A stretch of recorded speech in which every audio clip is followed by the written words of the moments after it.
Le soir était tombé assez vite et la lune était déjà haute dans le ciel. La journée avait été merveilleuse comparée aux précédentes. J'étais vraiment heureuse d'être enfin en vacances. Ça avait été l'idée initiale de Becca de venir ici. Ses parents vivaient dans une ancienne ferme. Le terrain était immense et la grange au fond du jardin était terrifiante. Tout était absolument parfait et l'avantage avait été que ses parents étaient eux aussi partis profiter du week-end. On avait donc tout le terrain que pour nous. Corée avait aidé Becca à installer un feu de camp. La musique résonnait à fond dans les enceintes et je m'amusais à faire griller des marshmallows au-dessus du feu. Olivia rigolait à une blague de Victor et Becca servait des bières à tout le monde pendant que Corée s'occupait de ramener du bois. C'était magique, plus de cours, plus d'examens. Et tout ça pendant 2 mois entiers. Nous nous sommes tous placés autour du feu et Corée a mis sa lampe de poche sur son visage pour nous faire peur. Est-ce que vous connaissez la légende de l'homme au crochet ? Tout le monde la connaît. Oh, je suis sûr que les filles ne la connaissent pas. Hein, les filles ? A-t-il soufflé tout en regardant Becca du coin de l'œil. Bien sûr que si. A répondu Olivia. Je connais une histoire bien plus horrible que celle de Corée. Et en plus, elle s'est déroulée dans le coin. Mais Lucie, toi tu la connais par cœur, t'as qu'à leur raconter. J'avais dormi tellement de fois chez Becca que j'en habitais presque chez elle. Le terrain était tellement vaste et la maison si grande que ses parents ne remarquaient même pas ma présence, et moi la leur. On passait notre temps à nous raconter des histoires d'horreur. Mais Becca adorait surtout me conter la plus terrifiante de toutes. Une histoire qui s'était déroulée autrefois dans une ferme voisine. Je la connaissais par cœur, du début à la fin. Et ça tombait bien, parce que j'adorais raconter des histoires, surtout au coin d'un feu. Ok, Lucie, on t'écoute. Toi et ta fabuleuse histoire.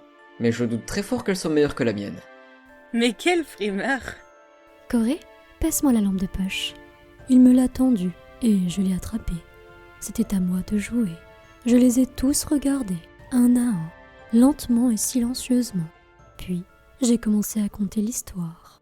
Il y a 10 ans de cela, dans une ferme non loin d'ici, vivait un vieux paysan nommé Lucas et sa femme Linda.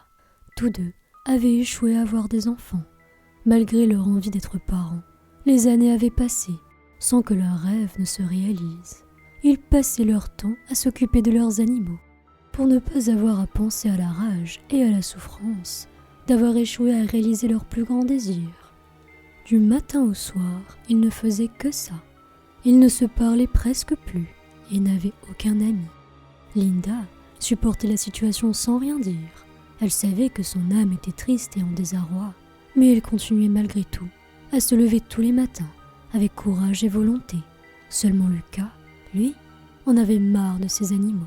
Il les avait aimés autrefois, comme ses propres enfants, mais à présent, il est dégoûté, tout comme sa femme. Après tout, c'était à cause d'elle que tout allait mal. C'était elle qui avait un problème et qui n'arrivait pas à tomber enceinte. Un peu réducteur en effet, mais c'est comme ça que pensait Lucas.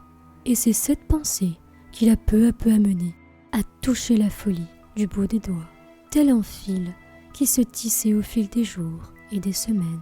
Le seul contact humain que Lucas gardait était quand il allait au marché pour vendre les œufs de ses poules, le lait de ses vaches et la viande de ses cochons. Le reste du temps, Lucas ne voyait personne et n'en avait pas la moindre envie d'ailleurs. Un soir, il a commencé à entendre des voix, alors il les a suivies. Celles-ci l'ont guidé jusqu'à la grange qui était au fond de la cour. Quelques heures plus tard, le soleil s'est levé et Linda a retrouvé son mari en train de peindre les murs de la maison en rouge. Il n'avait pas dormi de la nuit. Cette folie a duré plusieurs jours. Linda, en décidant d'enquêter sur la provenance de la peinture pourpre, a constaté la disparition de plusieurs de leurs animaux. Et c'est en fouillant la grange qu'elle a trouvé les restes des corps des animaux qui manquaient à l'appel. Ils avaient été éventrés et vidés de leur sang. Le spectacle était terrible pour cette femme qui avait passé sa vie à prendre soin de sa ferme. Des larmes ont coulé le long de ses joues lorsqu'en se retournant, son mari l'attendait muni d'une fourche. Il l'a accusé de tous ses malheurs.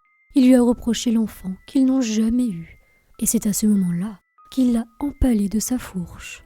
Linda, voyant l'amour de sa vie plein de haine, s'est laissée faire. Elle ne s'est même pas débattue. Elle était anéantie et n'était bientôt plus qu'un cadavre pendant sur l'arme que Lucas tenait. Ses yeux à lui brillaient comme ceux d'un enfant. Il était enfin libre. Oui, il était libre de ses démons, qui l'enchaînaient depuis tant d'années. Il pouvait à présent faire tout ce qu'il voulait. Plusieurs jours plus tard, des enfants ont commencé à disparaître dans la région. Certains racontaient que c'était l'œuvre du croque-mitaine. Si seulement ils connaissaient la vérité.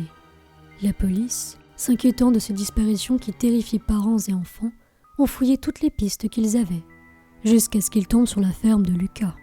Arrivés sur les lieux, le spectacle était monstrueux. Des tas de cadavres d'enfants et d'animaux s'entassaient dans la maison. Le corps de sa femme avait été suspendu dans la cuisine, telle une décoration de Noël.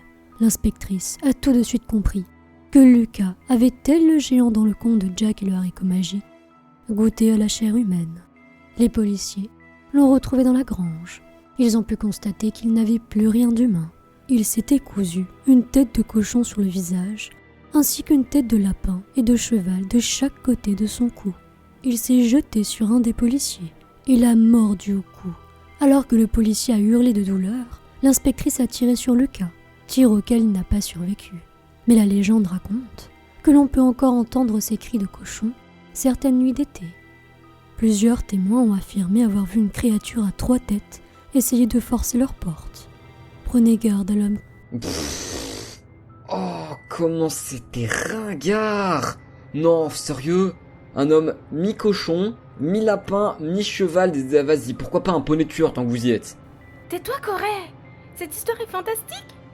Je suis d'accord. Je n'ai plus très envie de dormir dehors tout à coup. On devrait ranger les tentes et dormir à l'intérieur ce soir.